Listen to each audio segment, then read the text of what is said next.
नमस्ते। आज हम एक ऐसी संस्था के बारे में बात करने वाले हैं जिसका नाम शायद भारत में हर किसी ने सुना होगा और बहुतों के जीवन से ये सीधे तौर पर जुड़ी भी है। LIC यानी life insurance corporation of India, Bharatiya Jeevan बीमा निगम। ये सिर्फ एक बीमा कंपनी नहीं है, ये उससे कहीं ज्यादा है। इससे पहले कि हम इस विषय में और गहराई से बात करें, एक छोटी सी गुजारिश है।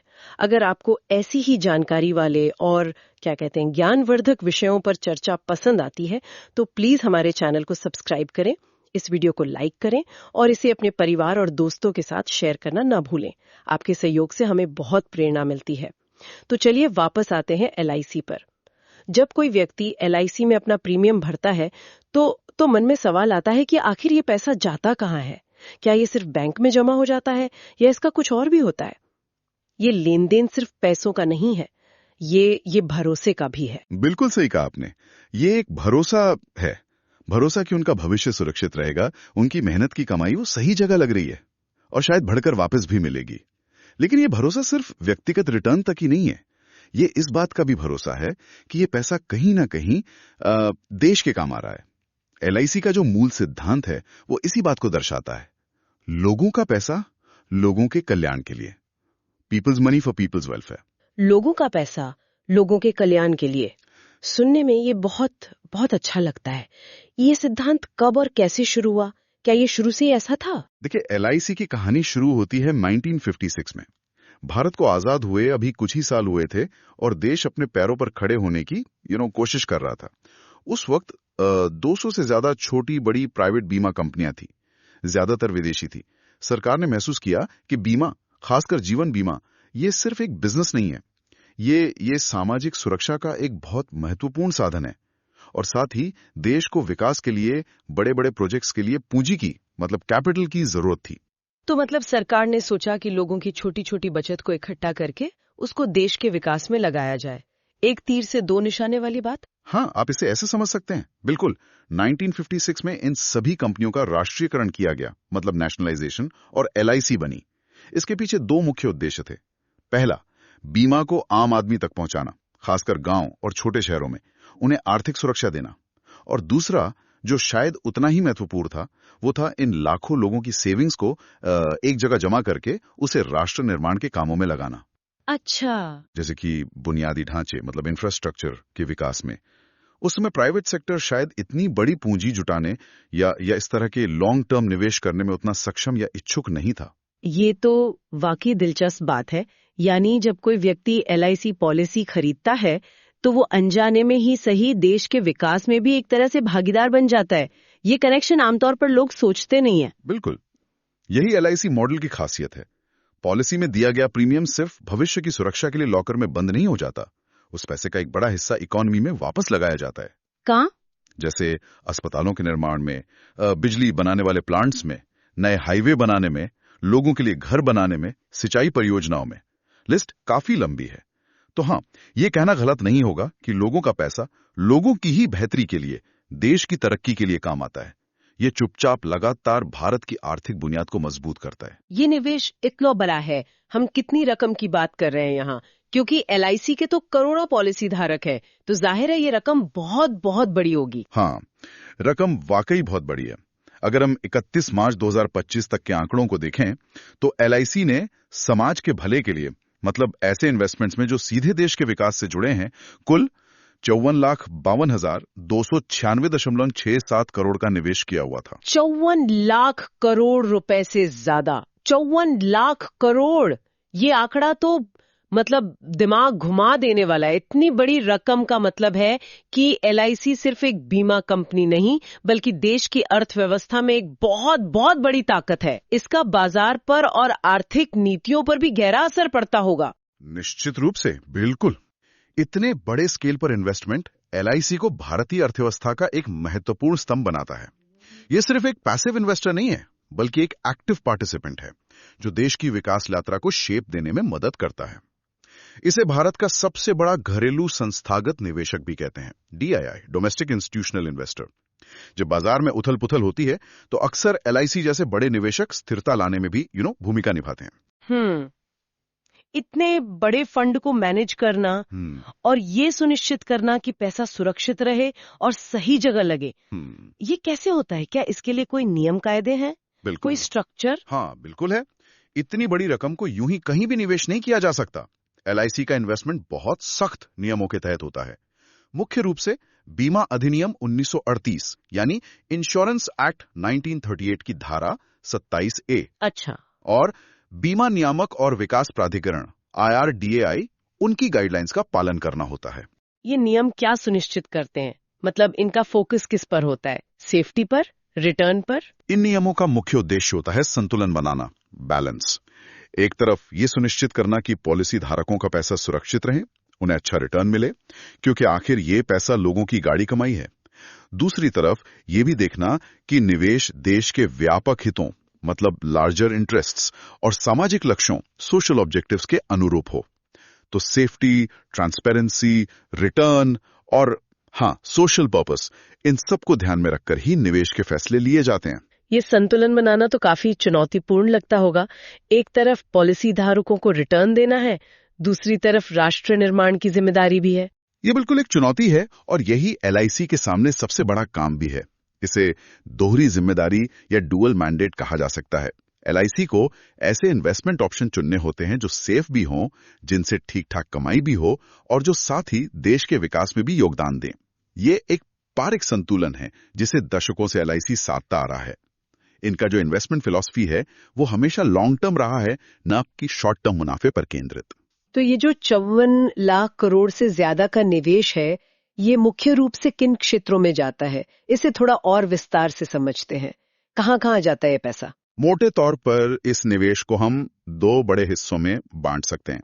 पहला और सबसे बड़ा हिस्सा जाता है सरकारी प्रतिभूतियों में, गवर्नमेंट सिक्योरिटीज या GSECs। LIC देश में सरकारी प्रतिभूतियों का सबसे बड़े संस्थागत निवेशकों में से एक है। बहुत बड़ा प्लेयर है इस मार्केट में।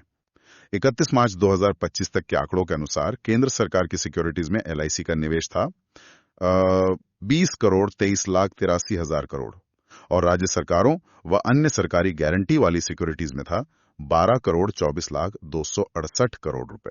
यानी कुल मिलाकर लगभग 32 करोड़ 47 लाख 851 करोड़ सिर्फ सरकारी सिक्योरिटीज में लगा हुआ था।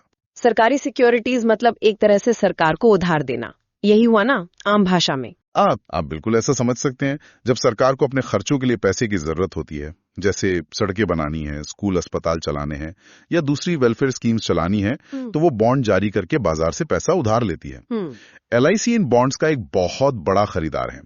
तो जब LIC सरकारी सिक्योरिटीज में निवेश करता है तो वो सीधे तौर पर सरकार को देश चलाने और विकास कार्य करने के लिए फंड मुहैया करा रहा होता है। ये देश की आर्थिक बुनियाद को मजबूती देता है और सरकार को सामाजिक सुधारों के लिए संसाधन, रिसोर्सेज उपलब्ध कराता है। इससे मिलने वाला रिटर्न भले ही बहुत ज्यादा ना हो, पर यह सबसे सुरक्षित निवेशों में से एक माना जाता है। Safety first. अच्छा, तो ये तो हुआ पहला बड़ा हिस्सा, लगभग 32 लाख करोड़। बहुत बड़ी रकम। आपने कहा था दो हिस्से हैं, दूसरा कौन सा है? हाल करते हैं, जैसे लोगों के रहने के लिए घर, बिजली उत्पादन और सप्लाई, सिंचाई के लिए नहरें, पीने के पानी की व्यवस्था, सीवरेज सिस्टम, सड़कें, पुल, बंदरगाह यानी पोर्ट्स, रेलवे और अब टेलीकॉम जैसे नए क्षेत्र भी इसमें शामिल हैं।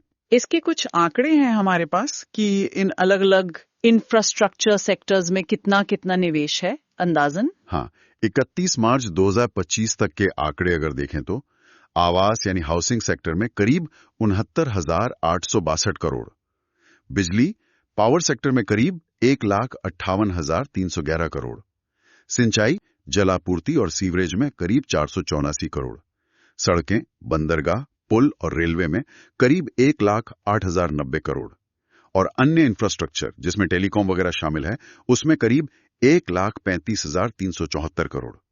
अगर हम इन सबको जोड़ दें तो सिर्फ हाउसिंग और इंफ्रास्ट्रक्चर में ही LIC का निवेश लगभग 4,72,081 करोड़ बनता है। ये सुनना वाकई मतलब सोचने पे मजबूर करता है।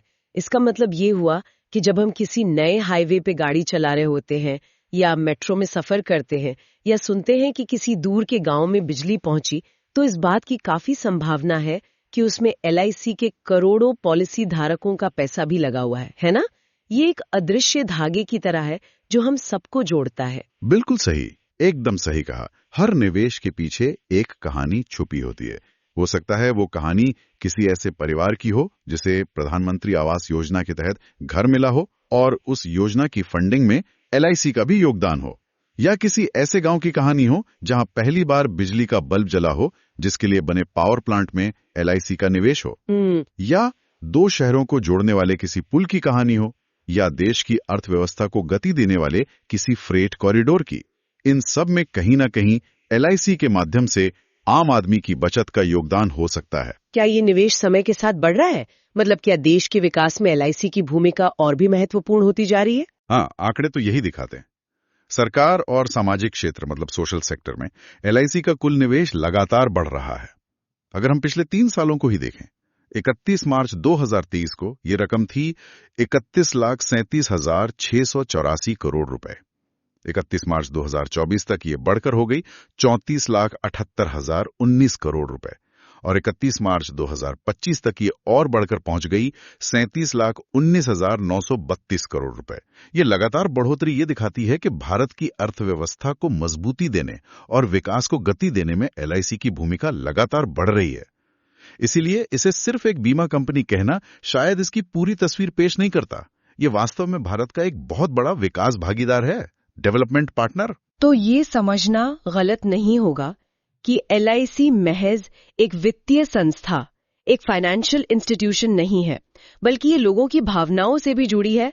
एक तरह की राष्ट्रीय भावना, नेशनल सेंटिमेंट का प्रतीक भी बन गई है। काफी हद तक ये बात सही है, बिल्कुल। दशकों से LIC ने आम आदमी के बीच एक विश्वास बनाया है। जब देश पर कोई बड़ी प्राकृतिक आपदा आती है, जैसे बाढ़ या भूकंप, तो अक्सर LIC प्रभावित लोगों की मदद के लिए, क्लेम सेटलमेंट में तेजी लाने के लिए आगे आता है। जब सरकार को अपनी महत्वाकांक्षी कल्याणकारी योजनाओं या बड़े इंफ्रास्ट्रक्चर प्रोजेक्ट्स के लिए फंड की जरूरत होती है, तो LIC एक भरोसेमंद स्रोत के रूप में सामने आता है। गांव हो या शहर, खेत हो या कारखाना, एक आम पॉलिसी धारक हो या संसद भवन, LIC का प्रभाव और उसकी उपस्थिति हर जगह महसूस की जा सकती है। बहुत से लोगों के लिए, खासकर पुरानी पीढ़ी के लिए, LIC सिर्फ बीमा नहीं है, ये सुरक्षा है, भरोसा है और शायद राष्ट्रीय गौरव, नेशनल प्राइड का भी प्रतीक है। एक कहावत सुनी थी जो अब इस चर्चा के बाद ज्यादा मायने लग रही है। आपका प्रीमियम उन सड़कों का निर्माण करता है जिन पर आप चलते हैं, उस घर को रोशन करता है जिसमें आप रहते हैं और आपके परिवार के कल को सुरक्षित करता है। बिल्कुल, ये सिर्फ एक लाइन नहीं है, ये LIC के काम करने के तरीके का, आप कह सकते हैं, सार है, एसेंस है। LIC का पूरा सफर इसी नजरिए से चला है कि लोगों के पैसे को सिर्फ तिजोरी में बंद ना रखा जाए, बल्कि उसे व्यापक भलाई, ग्रेटर गुड के लिए इस्तेमाल किया जाए। ऐसा करते हुए संस्था कुछ बुनियादी सिद्धांतों पर चलती है। पहला, पॉलिसी धारकों के फंड की पूरी सुरक्षा, सेफ्टी ऑफ फंड्स। दूसरा, फाइनेंशियल मार्केट्स में स्थिरता बनाए रखने में मदद करना। तीसरा, जिम्मेदार निवेश, रिस्पॉन्सिबल इन्वेस्टिंग के जरिए देश के सतत विकास, सस्टेनेबल डेवलपमेंट में योगदान देना। और चौथा, समुदाय और राष्ट्र की सेवा करना। इनका जो आदर्श वाक्य है, योगक्षेमम वहाम्यहम्, हाँ, सुना है, जिसका संस्कृत में अर्थ है आपका कल्याण हमारी जिम्मेदारी है, वो सिर्फ एक नारा नहीं है, वो एक गंभीर प्रतिबद्धता है, एक सीरियस कमिटमेंट जिसे LIC अपनी हर पॉलिसी और हर निवेश के जरिए निभाने की कोशिश करता है। तो कुल मिलाकर हम ये कह सकते हैं कि LIC की असली कहानी शायद उसके बड़े बड़े दफ्तरों या बैलेंस शीट्स में नहीं, बल्कि उन करोड़ों भारतीयों के जीवन में लिखी गई है जिनकी आर्थिक सुरक्षा हुई, जिनके जीवन स्तर में सुधार आया। ये कहानी उन पुलों और सड़कों में लिखी है जो देश को जोड़ते हैं, उन बिजली लाइनों में जो अंधेरे कोनों तक रोशनी ले जाती हैं, गरीबों के लिए बने लाखों घरों में और उस भरोसे में जो हर पॉलिसी धारक महसूस करता है। बिल्कुल सही कहा, बहुत अच्छे से समअप किया आपने। LIC सिर्फ एक संगठन या कंपनी नहीं है, ये सामूहिक भलाई, कलेक्टिव वेलबीइंग का एक तरह का आंदोलन है जो लोगों की छोटी छोटी बचत की शक्ति को दिखाता है। ये भारत के विकास के सपनों का एक महत्वपूर्ण संरक्षक, एक कस्टोडियन भी है। लोगों का पैसा लोगों के कल्याण के लिए। ये सिर्फ एक नीति या स्लोगन नहीं है, ये एक वादा है जिसे LIC पिछले लगभग 7 दशकों से लगातार निभाता आ रहा है। आज की इस बातचीत से ये तो साफ हो गया कि LIC का महत्व हमारी रोजमर्रा की सोच से कहीं ज्यादा गहरा और व्यापक है। ये सिर्फ बीमा पॉलिसियां बेचने वाली कंपनी नहीं, बल्कि देश की आर्थिक और सामाजिक संरचना का एक अभिन्न अंग है। अब जाते जाते हमारे सुनने वालों के लिए एक सवाल छोड़ जाते हैं। आपके विचार में आने वाले समय में LIC जैसी संस्थाएं भारत के विकास में और क्या नई भूमिकाएं निभा सकती हैं, या उन्हें किन चीजों पर ज्यादा ध्यान देना चाहिए? अपने विचार नीचे कमेंट सेक्शन में हमारे साथ जरूर साझा करें। हमें आपके विचारों का इंतजार रहेगा। और हाँ, जैसा कि आपने ये पूरी चर्चा सुनी है, आप यहाँ तक आ ही गए हैं, तो जाने से पहले प्लीज चैनल को सब्सक्राइब करें ताकि आपको भविष्य में भी ऐसे उपयोगी और ज्ञानवर्धक विश्लेषण के नोटिफिकेशन मिलते रहें। आपके समय के लिए धन्यवाद।